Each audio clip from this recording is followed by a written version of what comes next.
John, I think it's safe to say the new rules last night really have helped the offense. 12 teams, 10 runs. It was a 2-3 night for us, but a lot of offense in MLB last night, a lot of runs everywhere. 1-1 on the games you guys got. Came back with those sides, Rangers and Nationals. So for those of you guys tuning in every day, 1-1 on those 2 free plays from yesterday. 2-3 day, John. Just a crazy day in baseball all around, though.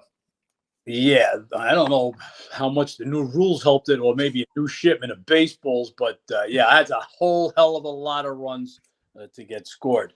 2-3, so not a good day. We thought we were looking good with the Nats, a 3-0 lead, but Cubs scored 2 touchdowns and tacked on a field goal. It just was crazy.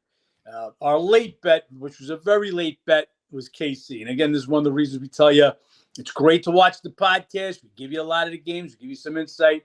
But it was late when the line just went up to just so crazy. And I said, where is Tigers going to be this big a road favorite with a guy that's not going to be pitching in the 5th inning? Sure enough, he wasn't. Casey was first. They made it interesting. That was another double-digit game for both teams. But big dog there, plus 155 with KC. So, again, the only way to get all the bets, guys, not a selling point. The only way to get all the bets, how to beat the bookie, you got to become a member. That was 15, 20 minutes before game time. We hit that one. And even for my members, if you're not a VIP member, you've got to check the website. Guys are asking me, there's got to be a better way. There is VIP notifications, it's called. I don't know how else I'm going to notify you. So you can either check the site prior to game starts or become a VIP member. But you want to get on every one. You don't want to miss the winners. We got a lot of stuff going on today. Let's jump into it because we got a day game that going to be too late for the guys to get. Just getting some notification here. So Cedric Mullins, who's missed the last 2 games for the Orioles, they're actually placing him on the injured list now. That's a game that we already bet the Orioles. We'll talk about it. Didn't figure to have him in the lineup regardless. Urias, the lefty, going today. So not a big blow to us, but just for the knowledge, he's now getting placed on the IL.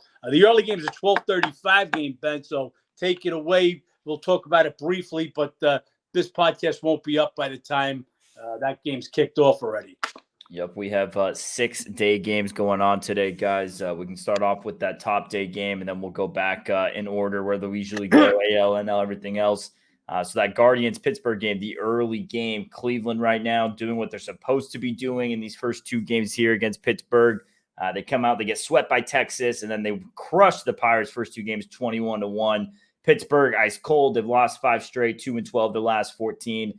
And it has to be Guardians or nobody again in this spot today. Savall versus Hill. Savall has been solid. 3 July starts, 3 runs in 18 innings. He's been great on the road, 1-1, 1.69. Hill's coming off a quality start. Prior to that, had some struggles, and even his quality start, still 3 runs in 6 innings. So nothing spectacular from Rich Hill lately. Pittsburgh offense, we've been talking about it last month and a half, non-existent, still non-existent, and pitching hasn't been helping at all lately. Worth the price of a road favorite in my eyes. Yeah, only problem there, and that's Josh Naylor, who leads the team in basically all categories. 15 home runs, 75 RBIs, batting .311. He's out of the lineup against the lefty Rich Hill. But for the Pirates, McCutchen, he's out of the lineup also. Pirates, dead team. They're just a dead team right now. Cleveland going after it. Devin, Minnesota, it's going to be a 2-horse race. Trail Minnesota, another much-needed win against a slumping team, 21-1 combined in the first 2 games with Savall, who's actually their best pitcher right now. Yeah. Remember, Bieber, McKenzie, Quantrill, their top 3 pitchers from last year, all on IL right now. So here's a game Savall's got to step up and get that W. Price is right, 130, 135 favorite on the road. We got no bet on that one. Then we have Marlins at Cardinals. Miami right now, another one of these teams slumping right now. They've lost all 5 since the All-Star break. St. Louis, they've been playing some good ball. They've won 4 straight. They have now won 7 of the last 8 meetings in St. Louis. Alcantara versus Hudson. Hudson going to be used as an opener. He threw 3.1 shutout innings on Saturday. And Alcantara, 3 of his last 4 starts, quality starts. Set it in his first start back after the All-Star break. He's the biggest X factor here in the second half of the season. So far, he's been better. This is a start. They really need a Sandy start here if he can be back to himself, stop the 5-game losing streak, get them back on the right path. Either way, can't touch this Marlins team right now, just cold out of the break. So will be a lean here to the Cardinals. But Alcantara looking more like Alcantara lately. I think the line's a little bit short on him. So price-wise, lean a little bit to the Marlins. Just don't want to touch this cold team. Yeah, the Sharps came with the Marlins. This opened at St. Louis minus 111. Sides have flipped as you got Marlins now minus 110. Exactly what I make the number is Marlins minus 110. Just wasn't enough to make a bet on this one without having lineups. And that this game moved just prior to that. Look, Alcantara, all of a sudden, okay, last couple of starts, better. Still not what we saw the Cy Young from last year, but better. But still have to give him the pitching advantage over a St. Louis bullpen game. A couple of wins for St. Louis. So St. Louis, are they turning it around? Can they do it? They're still within striking. This is, if you look at that roster, this is one of the top teams in that division. So they're 10 games behind the Marlins, who have the last wild card spot, and 10 games behind the Brewers in the division. Got to get W's. This is a team they got to do it. Marlins lost 5 straight now, coming out of the break, but they got the pitching advantage in this one. I think that, like I said, the line is Marlins minus a dime. That's what it is now. Wasn't enough room earlier. We'll lay off this one. Then we have Brewers at Philly. Phillies get the win yesterday. They've won 4 straight. That snapped Brewers' 4-game win streak. Going to be Rhea versus Sanchez. Sanchez, he's been solid. 3 runs in 5 innings last time out. Prior to that, 2 quality starts. And Rhea was roughed up by the Reds his last time out as a 4.08 ERA in 7 road starts. This is a big price in this game for the Phillies. Since 2018, I believe the year was on the stat, it's Dodgers, Braves, Brewers, best 3 teams in the NL. And Brewers still very competitive this season.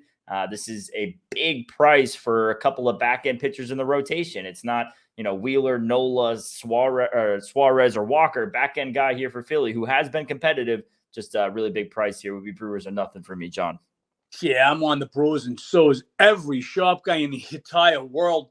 They were on it yesterday, too. We were on the Brewers yesterday, and we took plus 185 on that game. That game went all the way down. We talk about how the sharps repeat. They just have Philly off the chart right now, the way they're playing, which I totally get it.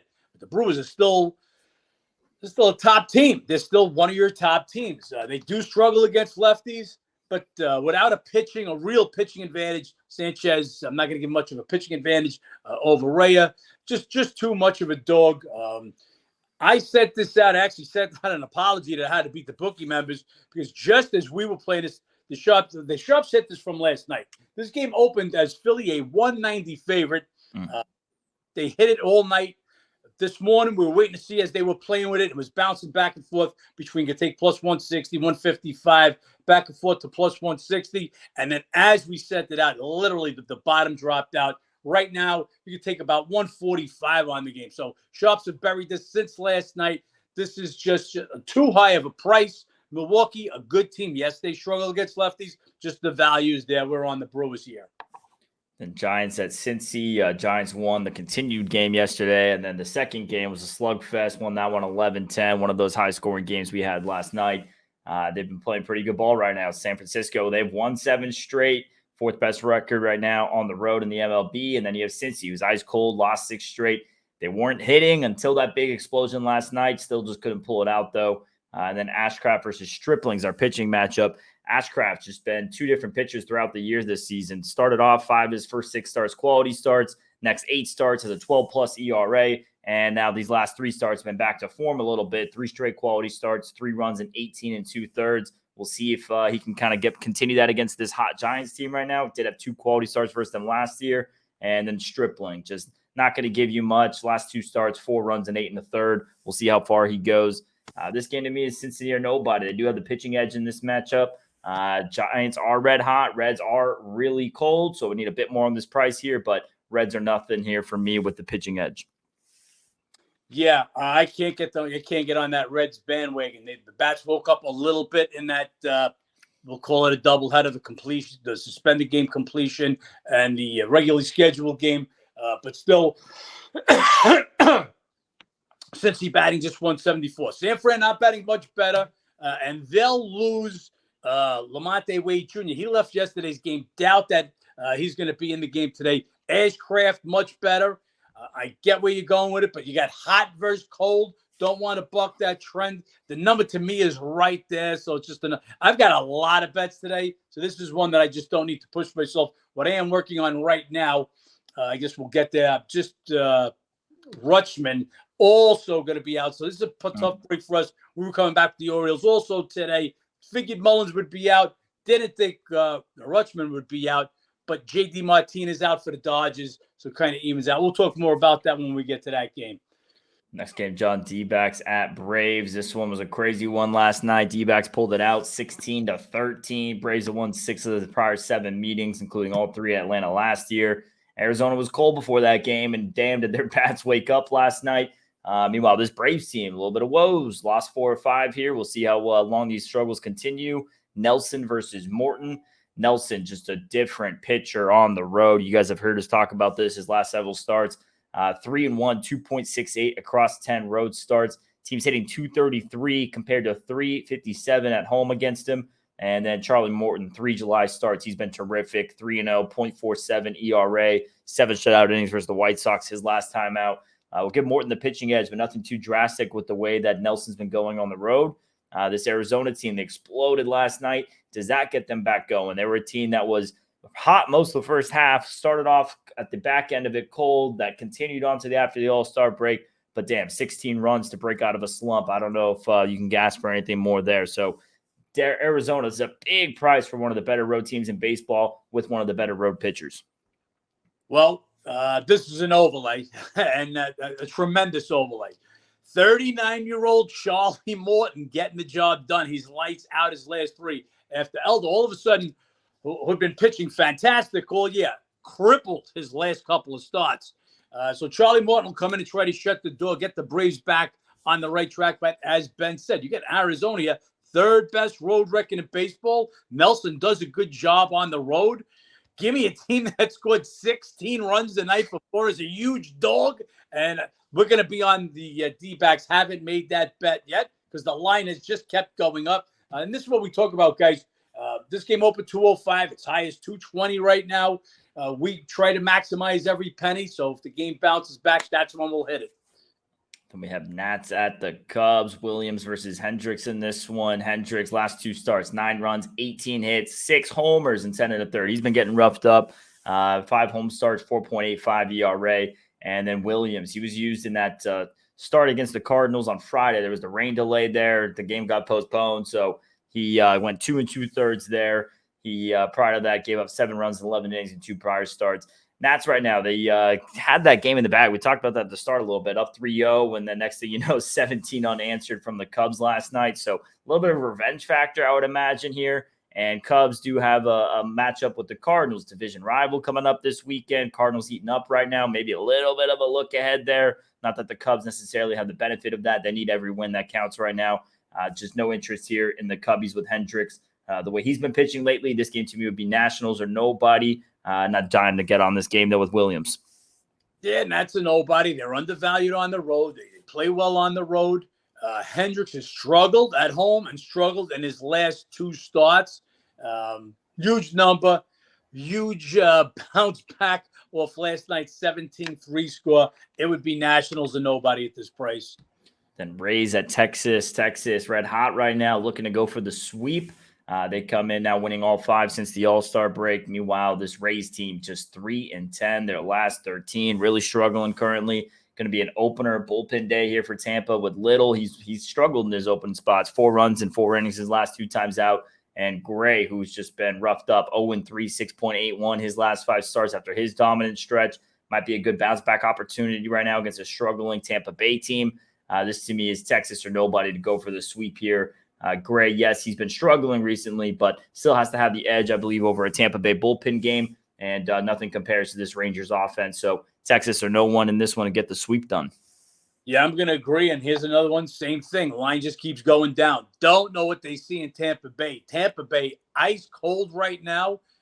Texas, we said it the other day. They had that comeback Sunday against Cleveland. They score 4 and 8, get the W. They win with a walk-off wild pitch the next day. They're in a battle yesterday. They get the big bang from Seager. You could just see the tide turning. They've got the momentum. Tampa doesn't. Gray, who'd pitched great up until developing a blister, missed the start, has now been absolutely crushed. If it wasn't for that, I'd be willing to lay $1.30 on this game. So this is a little value, but if it goes down any lower, right now we're looking at 115 at circa 111 at Sports 411. Texas or nobody. Then it's Boston at Oakland. A's get a win last night, snapped the 8-game losing streak. Boston, they're still playing good ball, 11-3 their last 14. And they just have a massive pitching mismatch, probably the biggest pitching mismatch on the card today. Bayo versus Waldichuk. Waldichuk last start gave up 3 runs in 3 2/3 versus the Twins. And Bayo, 7 straight quality starts, 4-2, 2.53 in that span. The 2 in June, 5 runs in 13 innings. Pitching mismatch, bounce back opportunity here. If you're Boston, you come into this series red hot. You can't lose 2 of 3 at Oakland if you're trying to make something happen in this division. Ace on the mound to kind of keep it rolling. This has got to be a big spot for a Boston run line to me, John. Yeah, no, Red Sox need this one. They've missed Devers the last 2 games. He leads the team 23 homers, 73 RBIs. We'll see if he comes back after getting shut out last night. Red Sox were red hot on fire and they get shut out. This in a day that 12 teams scored 10 or more, one of the hottest teams with the bats gets shut out by the worst pitching staff in baseball. Tell me somebody's got a lock. Tell me somebody's got a crystal ball. But guys, all we could do is have an edge. We have an edge on a game, then we make the bet. We're gonna lose. We're gonna lose at least 50% of our games because we're on dogs. Just an edge. That's all we want. The edge in this one, believe it or not, at this number has got to be for the Red Sox. Bayo's been great. He stepped it up. Don't know if I want to call him their ace. Him and Paxton, both of them pitching great baseball. But yeah, if they want to get back into this playoff hunt, they've got to come away with 2 of 3 at Oakland. Oakland is the worst team in baseball. The night before, they had 1 hit and 18 strikeouts in 27 at-bats. So they had the minimum number of at-bats. They're a terrible team. Red Sox are nobody. I'm not laying it, but I'm not betting the A's. Then we have Yankees at Angels. My pop's going to be throwing the first pitch in this one. So if you guys see any highlights on Sports Center, apologize. Hopefully no mistakes there on that one. But I had to beat the Bookie shirt on him. Yeah. We have Rodon versus Silseth in this one. Silseth, 1 start this year, roughed up by Baltimore. He's getting called back up, had a handful of starts last year. And then Rodon, only 2 starts back so far. Second one at Coors Field, 4 runs in 5 innings. Prior to that was decent in his start against the Cubs. So Late Texas, Noah Rutz Arena in the lineup. Send it out -115, Texas -115. All right, guys, just got that bet out to you guys with the Rangers, so that'll be out there. A couple of injury breaks there. So both teams, Rays Orioles, playing later this weekend. Obviously, they have the AL East matchup. Rutschman, Franco, Arena all going to be out. Looks like they're both teams looking ahead to that matchup. Continuing, though, with Yankees, Angels, Rodon, 2 starts back. Second one at Coors Field. Can't take it too much against them, but still 4 runs in 5 innings. This is going to be a start. We finally kind of see what we get out of Rodon a little bit. 3rd start back. We'll see what he gets here against the Angels. Yankees, though, ice cold, 2 and 8 their last 10. And Angels, bats have woken up. They've won 3 of 4, scoring 7.5 runs per game. Playing good ball right now. Not the most ideal pitcher in this matchup for it. Big prize for the Yankees here on the road, considering it's Rodon's just 3rd start back. Yes, he gets the pitching edge. Not too drastic. Would be a lean here to the Angels, John. Yeah, 3rd start back. We've bet against Rodon, both starts. Do you want to give the daily Yankee figures without having to judge? Let's hear it, John. You want me to give it? It's Yankees now 20 and 27 without Judge, hitting .219, scoring 3.72 runs per game. So obviously, if you guys have heard us say those stats time and time again, puts them in last in offensive categories, only better than Oakland there. And just barely would be the worst batting average. Okay, second 29th in runs scored, 20 and 27, about a .414 winning percentage. It's going to put them like right between the Tigers and the White Sox. So again, that's what we talk about. Look at the stats. Don't look at the name. Don't look at the Yankees. The name, the Yankees. Don't look at the name Rodon. He's not right yet. Yes, last thought was at Coors Field. but that's part of the reason why we went against them at a huge number. And hey, not even saying to go bet the Angels. They're bringing this kid Silseth back up. He was horrible in his last stint with the Angels, so we'll see what happens with that today. Just don't want the Yankees. That's a falling knife. They can't hit. If they don't get Judge back in, who they say he's getting closer, but right now still not back in the lineup. Want no part of a Yankee team that can hit as a road favorite. Next game, John, we have Tigers at Kansas City. One of the winners last night was the Royals there, and tempted to go back to him today. We need more on the price. Yarbrough, first start since May, had a quality start there. 1 run in 6 innings at Cleveland. Did have a decent start against the Tigers back in 21. Rodriguez, 2 starts back from the IL. Second one was better. 2 runs in 5 innings for Seattle. What are we going to get out of him? Is he going to start getting back to form? And another one of these pitchers whose name is being mentioned a lot coming up on the trade deadline. How's that affecting him? Another question there. This game would be KC or nobody for me. Tigers need this. Yes, they do. They have success in the matchup. 5-7 meetings this year, 10 of the last 14. Just can't get behind Detroit as a road favorite. Yarbrough looked good his last time out. We'll see if we can do it again. Yeah, we talked about yesterday how does it affect these pitchers that names are getting kicked around, and Giolito got slaughtered last night. I know he's probably the most pronounced pitcher being talked about trade. Rodriguez better start his last time out. Remember, this guy was pitching fantastic baseball, came back, got crushed. Better his last time out. Let's see what he's got going into KC. They've owned the matchup. They had a little bit of a lead, 2-0 lead. We come all the way back. Then what turns out to be a slugfest, 11-10, between 2 teams that are 28th and 29th in scoring this year. So got to give Rodriguez the pitching edge. They've owned this matchup recently, but the price is right. Detroit about a 140 or so favorite on the road. Then we have Twins at Seattle. Twins with the win last night. That tied up the series. It's Maeda versus Castillo. Maeda, another one of these pitchers, just a handful of starts back. First 3 starts looked terrific. It was 3 earned runs across 17 innings. And then last time out against Oakland of all teams, 3 runs in 3 innings, 6 Ks, 4 walks.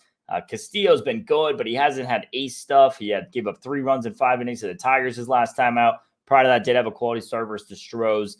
This would be a Twins or nothing for me again. Want to see if Maeda can kind of bounce back here. Hasn't faced the Mariners since 2021. This is a big price here for the Seattle team, who's underperforming most of the season. Kind of got hot there at the back end of the first half. Wanted to see if that would carry over, and it just really hasn't. Struggled with the Detroit. Split 2 games so far with Minnesota. This would be Twins at dog price for me or nothing.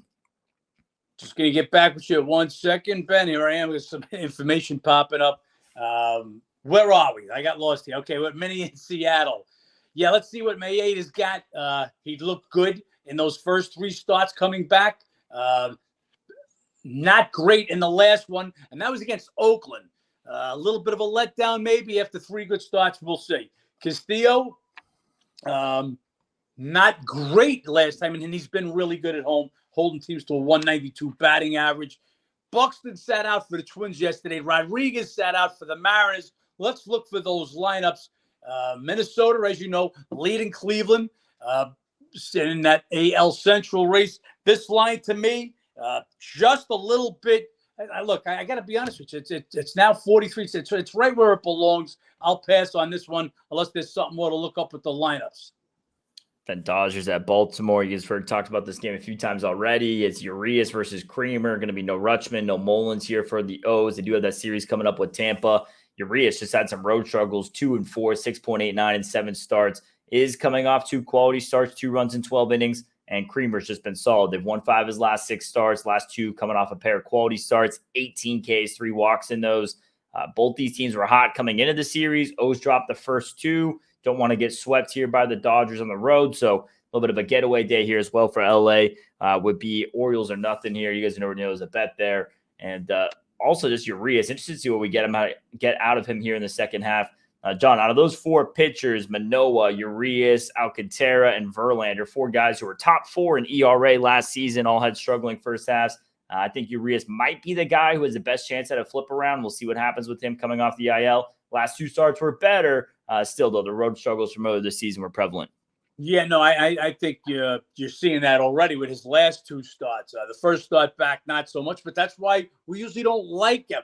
We don't like it. It's not usually, we never like them unless in a crazy set of circumstances. But now looking better and better these last two games, 15 Ks, 2 walks. You know I love that. Yes, Pirates and Mets are against those last two games, not world beaters with the offense, Yeah. but still got to back the Orioles yet. And that's even without Rutschman and Mullins. Talked about it before.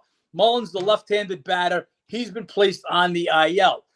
Didn't expect him or would expect him to come back against a tough lefty anyway, so that was expected. Rutschman, a little bit of a blow. Kind of evens out as the Dodgers will sit J.D. Martinez, leads the team in RBIs, and also Chris Taylor, who hit a grand slam in the opener of this series. Just look, there's just no way Creamer could be a $1.35 underdog. Now, this is the second best team in the American League. Baltimore still getting undervalued. Dodgers getting overvalued. You want to tell me they're a short favorite, the Dodgers? I'm all about it. Not $1.45, $1.50 on the road. Orioles are nobody's a home dog to avoid the sweep. And it's Astros at Colorado. Rockies get the win last night. Astros had won 13 of the prior 15 meetings. Going to be Belak versus Gomber today. And Gomber, talk about a turnaround. Last 4 starts, 4-0, 2.84, 3 quality starts. They're now 6-1 in his last 7 home starts. He's been pitching a lot better recently. Belak last time out was decent against Seattle. Prior to that, he did have 7 shutout innings at home against the Rockies. Obviously, everyone knows a bit different story pitching at Coors Field. The way Gomber's been going lately, don't want to go against it. He gets the pitching edge in this matchup. Would be Colorado or nothing. Absolutely. Belak, like I said, as Ben said, 7 shutout innings against Colorado at Houston, but now it's Coors Field, a whole different animal. And it looks like Gomber's somehow working his magic at Coors Field. Rockies have won 6 of his last 7 starts. Last 3 starts are quality starts by Gomber. So don't look at that 6 ERA. What have you done for me lately? Okay, always keep that up. What is he doing right now? Or what is that team doing right now? Not the Braves. What are the Braves doing right now, their last few games? They're just falling back to the pack a little bit.